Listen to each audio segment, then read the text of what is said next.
안녕하십니까. 우리 바이블 성경 아카데미를 통해서 우리 서정 바이블 아카데미를 통해서 우리 제자반 훈련 가운데 함께 동참하시는 우리 수준계 성도님들, 이제 우리 1학기 1단계를 마치고 2학기 2단계를 들어갔습니다. 요즘 코로나로 인해서 함께 교제하지 못하고 또 말씀을 나누기 힘든 시간 가운데 우리가 이 영상을 통해서도 말씀을 배워나가는 것을 통해서 우리 믿음이 조금씩 성장해 나간다는 것은 우리가 그리스도인으로서 해야 될 가장 중요한 또 도리를 또 잘 감당하는 시간이 아닌가 하는 생각이 듭니다. 저희 서정교회에서는 이 국제 제자 훈련원에서 나온 성경 공부 교재를 가지고 우리 제자반을 운영하고 있습니다. 오늘은 2단계 아무도 흔들 수 없는 나의 구원이라는, 우리 뒤에 액자를 보시면 이 타입 표지를 제가 액자화로 만들었습니다만은 이것을 가지고 함께 우리가 하나님의 말씀을 통해서 이렇게 양육되어져 가는 시간을 갖기를 원합니다. 먼저 그 2단계에서 제1과는 바로 이 성경의 권위입니다. 여러분들 다 성경책이 한 권씩들이 있죠.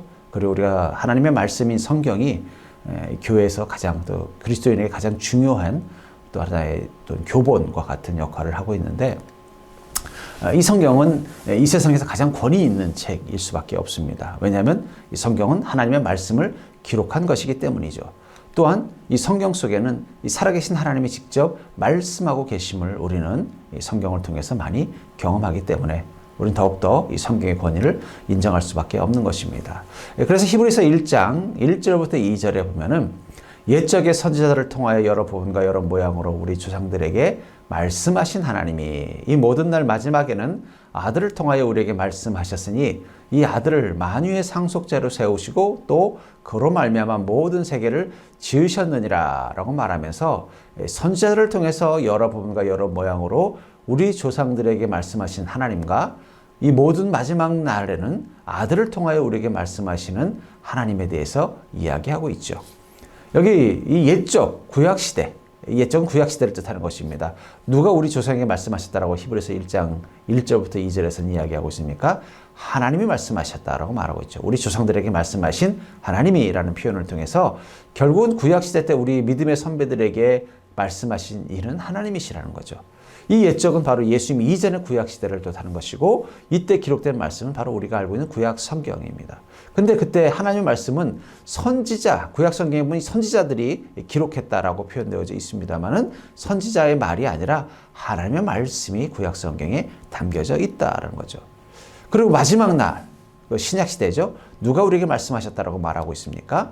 하나님이 거기서도 말씀하셨다. 아들을 통하여 하나님이 우리에게 말씀하셨으니 라고 말하고 있는 것입니다. 이처럼 구약과 신약은 다 하나님이 말씀하셨다라고 말하고 있죠. 특별히 마지막 날은 바로 종말의 때를 말하는 게 아니라 예수님이 오신 이후의 시대를 뜻하는 것입니다. 신약 시대라고 하죠. 그리고 아들을 통해서 주신 그 말씀은 바로 신약 성경일 것입니다. 신약 성경은 하나님이 예수 그리스도 통해 하신 말씀을 사도들과 제자들로 기록하게 한 것이죠.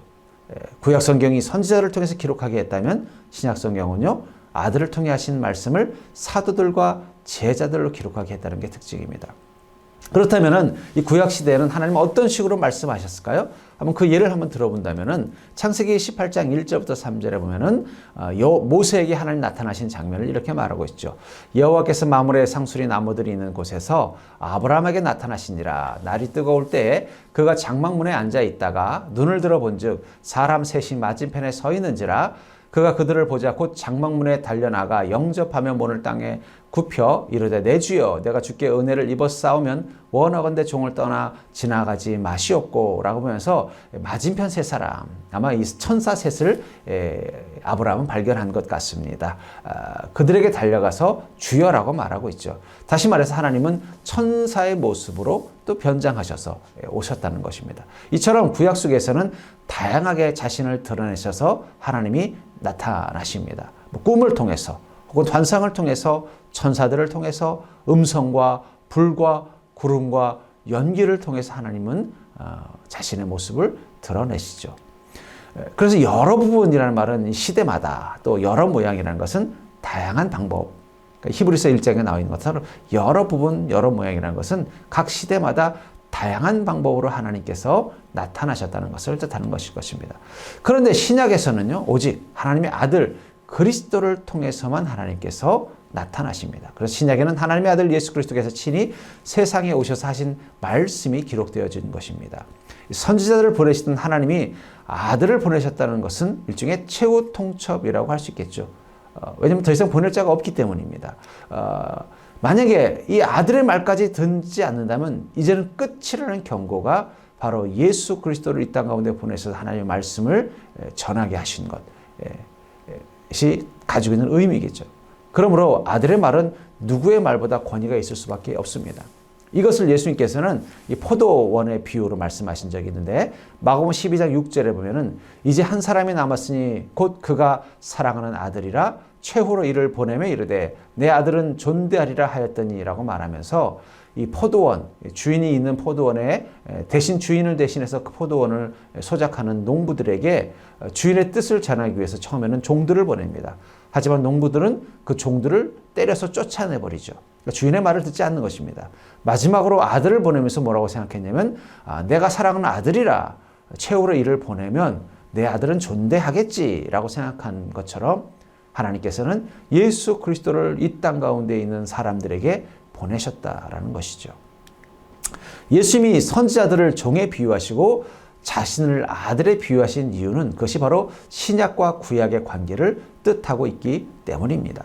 신약과 구약의 관계는 신약의 계시와 구약의 계시는 본질적으로 하나의 계시, 바로 하나님이 주신 말씀이라는 계시인 것이면서 동시에 신약의 계시는 구약의 계시를 완성한다는 의미가 있죠. 구약은 이 선지자들이라는 종들을 통해서 하나님이 말씀하셨다면 신약은요, 그의 하나밖에 없는 독생자 예수 그리스도를 통해서 말씀하셨기 때문에 완성된 것입니다. 그런 의미에서 신약은 최후의 계시일 수밖에 없는 것입니다. 요한복음 7장 16절은 이것을 예수께서 대답하여 이르시되 내 교훈은 내 것이 아니요 나를 보내신 이의 것이냐 하면서 주님이 말씀하신 것은 주님이 말씀하신 것이 아니라 하나님이 말씀하신 것을 전달한다라는 뜻으로 표현하고 계시다는 것입니다. 결국 예수님의 입에서 나온 모든 말들은 하나님께서 마지막으로 최후로 인간들에게 주시는 하나님에게 마지막 완성된 계시일 수밖에 없는 것입니다. 성경은 하나님의 아들이 오셔서 최종적으로 하신 말씀을 담고 있기 때문에 누가 더 보태거나 뺄 수 없는 것입니다. 요한계시록 22장 18절부터 19절에 보면은 내가 이 두루마리의 예언의 말씀을 듣는 모든 사람에게 증언하노니 만일 누구든지 이것들 외에 더하면 하나님이 이 두루마리에 기록된 재앙들을 그에게 더하실 것이요 만일 누구든지 이 두루마리의 예언의 말씀에 제하여 버리면 하나님이 이 두루마리에 기록된 생명나무와 및 거룩한 성에 참여함을 제하여 버리시리라 하면서 하나님의 말씀을 더하지도 또 제하지도 말라라고 말씀하고 있죠. 그런데 우리는 더하는 경우와 제하는 경우를 볼 수 있습니다. 이단들이 특별히 그렇게 하는데 몰몬교 같은 경우는 몰몬경을 더해서 그것을 진리로 하나님의 말씀으로 받아들이죠. 통일교도 성경과 함께 원리 강론을 더해서 그것을 진리라고 말합니다. 또 반대로 제하는 경우도 있습니다. 이 신천지 같은 경우는 자신들의 비유만이 성경 속에서 파악할 수 있는 진리요 나머지는 하나님의 말씀이 아니라고 하면서 하나님의 말씀을 제한하고 제약하는 것을 보게 되죠. 이단이 아니더라도 우리가 하나님의 말씀을 선택적으로 수용한다면 전문용어로 내가복음이라고 하더군요. 내가 좋아하는 말씀, 내가 받아들일 만한 말씀만 하나님의 말씀이라고 선택적으로 수용한다면 그것은 성경의 완전성과 충족성을 제약하는 것이 될 수밖에 없을 것입니다. 그렇기 때문에 성경을 대하는 마음의 자세는 일절 더하거나 제함 없이 오직 말씀의 충족성, 완전성을 믿고 그 말씀을 읽는 것입니다. 말씀이 더하고 싶은 생각이 있어도 그것을 더하지 않고 또 부인하고 싶은 마음이 있어도 그것을 부인하지 않고 말씀을 있는 그대로 내 마음이 편하든 편하지 않든 순종하며 받아들일 수 있을 때 그것이 바로 말씀의 충족성과 완전성을 믿고 그 말씀을 읽는 것이죠. 그렇기 때문에 여러분들, 만일 누가 여러분들을 찾아와서 성경 외에 자기가 하나님으로부터 직접 받은 계시가 있으니 들어보라고 한다면 어떻게 대답하겠습니까? 당연히 거절해야 되겠죠. 저도 실제로 청년 시절에 한 기도원에 가서 기도를 하고 있는데 어떤 여성이 오더니 자기에게 특별한 계시를 주는 곳이 있으니 함께 가자라고 강권을 하더라고요. 그래서 거절을 했더니 막 저주를 하고 가는 그런 경우를 본 적이 있습니다. 이처럼 우리 주변에는 성경 이외에 하나님으로부터 직접 받은 계시가 있다고 생각하는 그런 어떤 이단적인 또 미혹의 영들이 있다는 것을 여러분들 기억하시기 바랍니다. 성경이 하나님의 말씀이기 때문에 하나님께서는 이것을 기록한 저자들을 독특한 방법으로 다루십니다. 조금이라도 거짓되거나 잘못된 말을 쓰지 못하도록 하기 위해서인데요. 그렇다면 하나님이 다루신 독특한 방법은 무엇일까요? 베드로서 1장 21절에 보면은 예언은 언제든지 사람의 뜻으로 낸 것이 아니요 오직 성령의 감동하심을 받은 사람들이 하나님께 받아 말한 것입니다 라고 말하면서 성령의 감동을 받은 사람들이 받아 적도록 하셨다라고 말하고 있습니다. 이것을 유기적 영감설이라고 말하는데요. 성령의 감동을 입었다는 것의 의미는 무엇입니까? 그것은 성령의 인도와 간섭을 전적으로 받은 특별한 상태라는 거죠. 만약에 대통령이 대변인을 통해서 본인의 생각을 국민들에게 전달하기 위해서 기자회견을 할 때 이 대변인은 담화문이라는 것을 가지고 와서 그것을 낭독합니다. 그렇다면 이 담화문에 있는 내용은 대변인의 생각인가요? 대통령의 생각인가요? 당연히 대통령의 생각이겠죠. 아마도 이 대변인은 이 담화문을 낭독하기 전에 대통령으로부터 대통령의 생각과 뜻이 무엇인지를 정확히 듣고 그것을요 기록을 할 것입니다. 기록을 통해서 어떻게 해요? 그것을 기자들을 통해 국민들에게 온전히 전달하기 위한 노력을 할 거라는 거예요. 그럴 때 이 대변인은 대통령이 말하는 것을 그냥 토시 하나 틀리지 않고 소위 대통령이 가지고 있는 습관, 사람들마다 이 언어의 습관이 있거든요. 저도 좀 설교할 때 보면은 저의 습관이 있는 것을 보게 됩니다. 우리 저희 사모도 보면은 수요 예배할 때 보면은 어떻게라는 단어를 많이 쓰더라고요. 그래서 왜 이렇게 어떻게라는 말을 많이 쓸까 하고서 또 저희 아내가 학교 강의하는 것도 보니까 거긴 더 많이 쓰더라고요. 그래서 그게 습관이죠.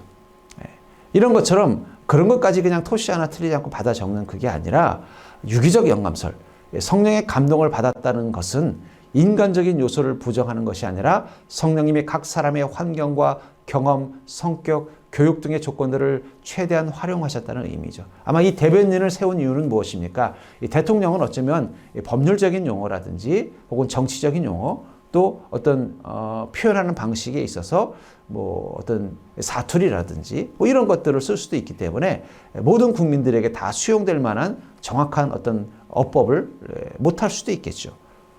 또 좀 더 매력적인 목소리로 전달하는 또 한계가 있을 수도 있겠죠. 그것을 위해서 어떻게 해요? 이 대변인을 또 세우는 것이고 그 대변인에게 자신의 모든 생각과 뜻을 다 전달하면은 그것을 수용한 대변인은 자신의 화법으로 또 자신이 알고 있는 대중들에게 필요한 적절한 단어와 또 전문적인 용어들을 소위 각색해서 또는 대통령이 가지고 있는 어떤 언어에 좀 오해받을 만한 습관들이나 화법들이 있으면 그것들은 수정해서 그렇게 소위 말하는 담화문을 만들 것입니다. 그러나 그 모든 과정에서 가장 중요한 것은 대통령의 생각과 뜻이 100% 반영되어야 된다는 거죠. 생각이 빠져서도 안 되고 또 대변인의 생각이 들어가서도 안 될 것입니다. 함에도 불구하고 그것을 표현하는 이 내용은 대변인의 성격이나 특징들이 반영될 수밖에 없겠죠. 그것을 대통령이 어떻게 해요? 수용하기 때문에 그 대변인은 자신의 화법으로 대통령의 생각을 대중들에게 전달할 수 있는 것이라는 것입니다. 이게 바로 유기적 영감설이라는 것인데요. 이 유기적 영감설이라는 것은 저자들이 성령의 감동을 받았다는 것이 그들이 성령의 지혜와 능력과 인도하심에 사로잡혀 있었다는 말이며 성령님은 그들이 하나님의 음성을 듣게 하셨습니다. 보고 들은 것을 기억나게 하시고 깨닫게 하셨습니다. 또 그 내용을 기록할 수 있는 적절한 말을 사용하셨으며 이 일을 위해 성령은 그들의 환경, 경험, 성격, 교육 등 모든 조건을 최대한 활용하셨습니다. 동시에 조금도 거짓되거나 틀린 말이 들어가지 않도록 간섭하셨다는 거죠. 다시 말해서 하나님의 말씀이 더 들어가지도 더 빠지도 않도록 완벽하게 할 수 있도록 모든 것에 간섭하셨다는 것입니다. 이것을 우리가 이해할 수 있는 대표적인 성경이 바로 이 사복음서일 것 같아요. 이 마태복음, 마가복음, 누가복음, 요한복음은 바로 이 마태라는 기자, 사도, 마가, 누가, 요한이라는 저자들이 예수 그리스도의 말씀과 행적, 또 하나님이 주시는 그 음성을 성령님의 어떤 영감을 통해서 기록해 나간 것입니다. 그런데 이 동일한 사건에 대해서 각 기자가 자신의 입장에서 봄으로써 생겨나는 차이가 있어요. 그래서 마태복음, 마가복음, 누가복음, 요한복음을 찬찬히 읽어보면은 약간의 차이가 있는 것 같아요. 이 약간의 차이를 저는 이렇게 비유로 말하고 싶습니다. 서울에 가면 유명한 평양냉면 전수자가 있습니다. 그분에게는 3명의 딸이 있었는데 그 딸이 각자 자기 동네에다가 냉면집을 차렸어요. 그리고 그 냉면집들은 다 그 지역에서 유명한 냉면집이 되었습니다. 그래서 어쩌어찌 해서 그 3자매의 냉면집을 제가 다 경험해 봤는데 먹어보면은요, 같은 아버지로부터 그 비법을 전수받았다는 것을 그 맛에서 알 수 있습니다.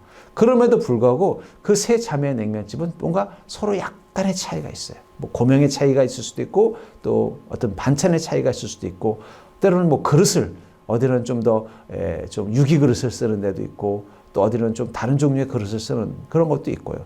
또 그 냉면 국물에 들어가는 약간의 고명에도 좀 차이가 있는 것을 통해서 같지만 똑같지 않다라는 어떤 그런 차이를 느낍니다. 그럼에도 불구하고 먹어보면은 동일한 아버지로부터 전수받은 비법을 이 냉면 속에 담고 있구나라는 것을 느끼게 되는 것처럼 이 마태복음, 마가복음, 누가복음, 요한복음을 통해서 이 유기적 영감설의 특징이 무엇인지를 우리는 깨달을 수 있는 것입니다. 이 유기적 영감을 통해서 성경 말씀을 기록하기 위해서 하나님은 이렇게 행하셨습니다. 먼저 그 음성으로 명령하시는 거죠. 말씀을 기록해라. 그리고 구체적으로 어떤 부분은 구체적인 내용들을 직접 말씀해 주시기도 합니다.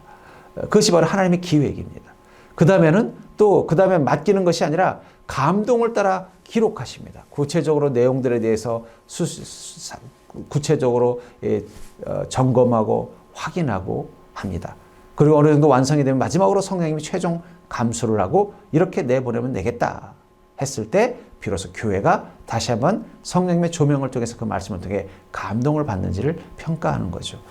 우리가 쓰는 이 교재도 이 저자는 여기 오카는 목사님이라고 되어 있습니다. 그 말은 이 오카는 목사님이 이 표지부터 시작해서 모든 문장을 다 직접 하셨다는 뜻은 아니죠. 오카는 목사님이 기획을 하고 이런 내용들이 들어가야 된다라고 제안을 했을 것이고 그것을 가지고 이 출판하는 어떤 뭐 출판자들이 내용들을 만들어 나갈 때 여기에다가 이런 질문을 넣고 이런 것들도 구체적으로 아마 오카는 목사님이 직접 해보고 또 마지막으로 이제 인쇄로 나가기 전에 표지부터 시작해서 모든 전체를 최종으로 보고는 이게 완벽하다 하면 그때 가서 이렇게 출판이 됐을 것입니다. 그리고 실제로 교회에서 활용하면서 이것이 완전한 것인지를 재점검하는 과정을 거친 것처럼 바로 유기적 영감이라는 것은 바로 성령님께서 우리에게 주시는 이 말씀이 이런 공정을 통해서 우리에게 전달되어지고 있다는 것을 뜻하는 것입니다. 특별히 여기서 중요한 것은 하나님께서 성령님을 통해서 성경 말씀의 기록을 지시하시고 그 내용을 지휘하시고 마지막 최종 감수까지 직접 개입하셨다는 거예요. 그러니까는 이 사도들에게 혹은 선지자들에게 알아서 해라가 아니라 하나님 모든 것을 일거수일투족 다 체크해서 심지어는 이제 성도들에게 전달되어 주는 과정까지 모든 것에 다 개입을 하셔서 만드셨기 때문에 성경은 완전한 것일 수밖에 없다는 것입니다. 성경이 거짓되거나 잘못되지 않도록 성령의 영감으로 기록되었다는 사실을 잘 알지 못해서 성경을 의심하거나 비판한 일은 혹시 없습니까? 있었다면 그때 일을 한번 회고해 보시기 바랍니다. 저 같은 경우는 중학교 때 처음 이 생물학이라는 것을 배울 때 그 과학 선생님이 진화론에 대해서 이야기하는데 저게 그게 되게 충격이었어요. 왜냐하면 저는 어릴 때부터 인간과 만물은 하나님이 말씀으로 창조하셨다고 믿고 있었는데 그 과학 선생님은 그게 아니라는 거죠. 어떤 무기물에서부터 어떤 진화의 과정을 통해서 인간이 탄생하게 됐다라는 이야기 속에서 이 차이의 충격 때문에 제 마음속에 혼돈이 올 때가 있었습니다. 하지만 세월이 지나면서 제 마음 가운데 하나님의 말씀이 절대적 진리라는 확신이 들고 나서 그 문제를 뛰어넘을 수 있었습니다. 지금은 흔들리지 않고 하나님이 말씀으로 이 우주와 인간을 창조하셨다는 것을 저는 분명하게 믿게 되었습니다.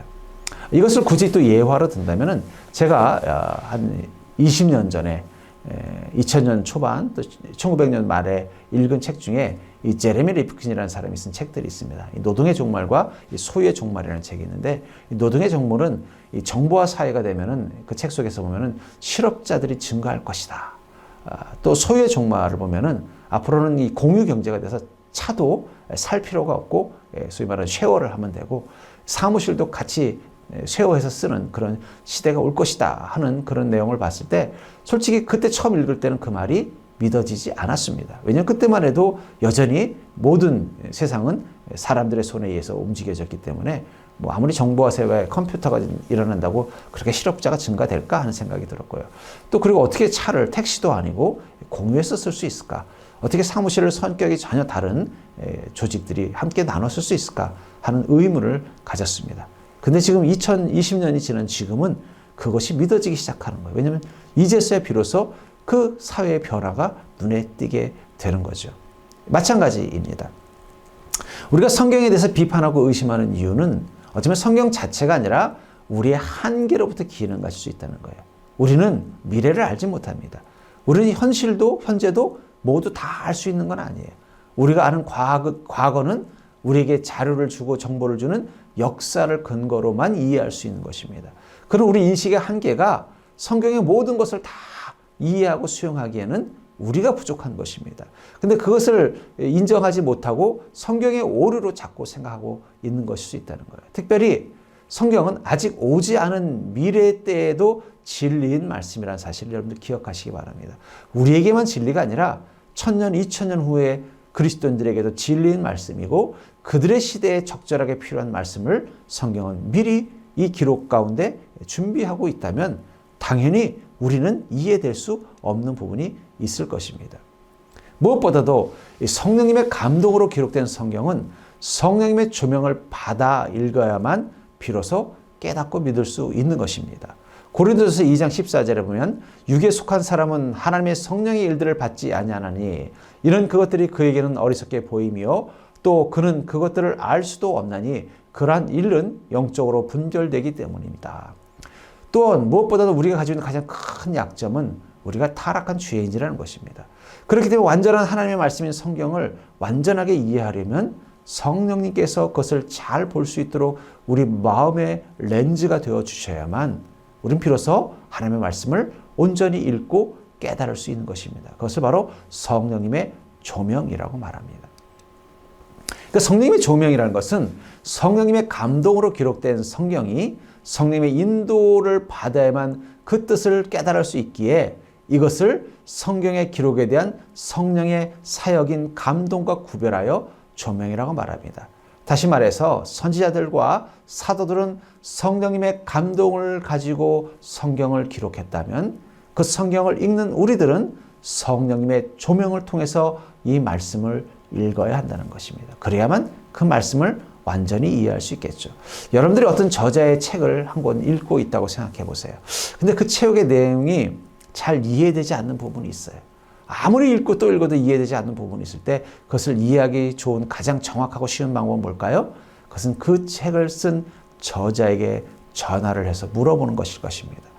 성경이 성령님의 감동으로 쓰여진 책이라면, 하나님의 말씀이라면 이 말씀이 이해되지 않는 부분은 성령님께 여쭤보는 게 가장 중요하겠죠. 그게 바로 성령님의 조명이라는 것입니다. 우리가 성경의 뜻을 모를 때 성경의 저자인 성령님께 도움을 요청해야 할 것입니다. 성경을 읽을 때마다 성령님께서 이 성경의 의미를 조명해 주시기를 우리는 기도하면서 그 말씀을 읽으면 우리는 그 말씀을 온전히 이해할 수 있는 은혜와 축복을 누릴 수 있는 것입니다. 성경의 말씀을 읽거나 듣다가 크게 감동을 받아 가슴이 뜨거워지며 뭐라고 표현할 수 없는 기쁨을 체험한 일이 있으시죠? 그렇다면 지금도 그 은혜를 여러분들 누리고 있습니까? 제가 이 목회자로서, 설교자로서 저에게 가장 큰 축복은 바로 날마다 말씀이 제 가슴 가운데 뜨겁게 살아있다는 것입니다. 제가 말씀을 가지고 설교를 준비할 때마다 그 말씀은 그냥 계신 게 아니라 제 가슴에 감동의 불을 뜨겁게 지펴주십니다. 그럼 그 말씀을 보면서 아, 이게 이런 뜻이었구나, 이런 말씀이었구나, 어떻게 하나님께서 이런 말씀을 우리에게 주시는구나, 내가 이 말씀을 깨닫도록 하나님께서 조명해 주셨구나, 막 그 감동과 설렘을 느끼면서 저는 설교를 준비하고 그 준비한 설교를 우리 성도님들과 함께 나누는 것입니다. 저는 그게 바로 설교자인 저에게 주신 가장 큰 축복이라고 생각합니다. 동일한 그 성령님의 조명은 그 말씀을 묵상하고 삼하는 모든 성도들에게 똑같은 은혜로 임하십니다.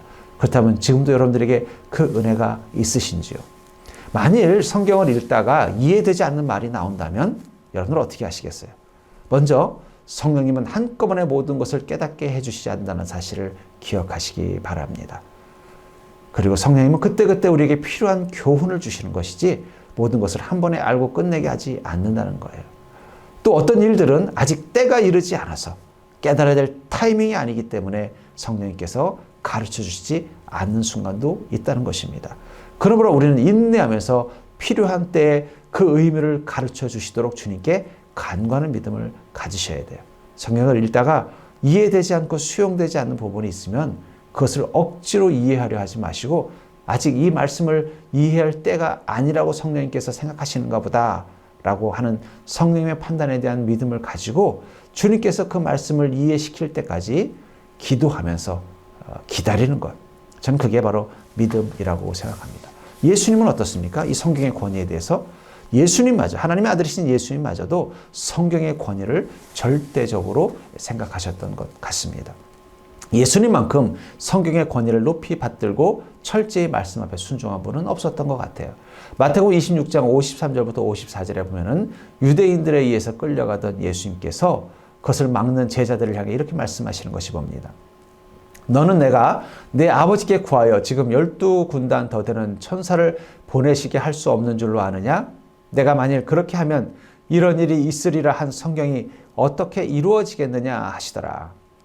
다시 말해서 예수님께서 유대인들에게 끌려가는 것은 예수님이 힘이 없어서가 아니라 그것이 바로 하나님의 말씀이 이루어지는 것이고 그 말씀이 이루어지기 위해서 내가 순종하기 위해서는 그들에게 모욕을 받으면서 끌려가야 하는 것이다 라고 말씀하고 있다는 것입니다. 하나님을 향한 예수님의 철저의 순종은 바로 그 말씀이 이루어지는 삶을 위해 십자가까지 선택하신 것입니다. 우리가 성경의 권위를 인정한다는 것. 여러분들이 예수님처럼 말씀의 권위를 인정한다면 여러분들은 그 말씀에 순종해야 할 것입니다. 여러분들은 예수님처럼 말씀의 권위를 인정하고 그 하나님의 말씀에 순종하고 계신가요?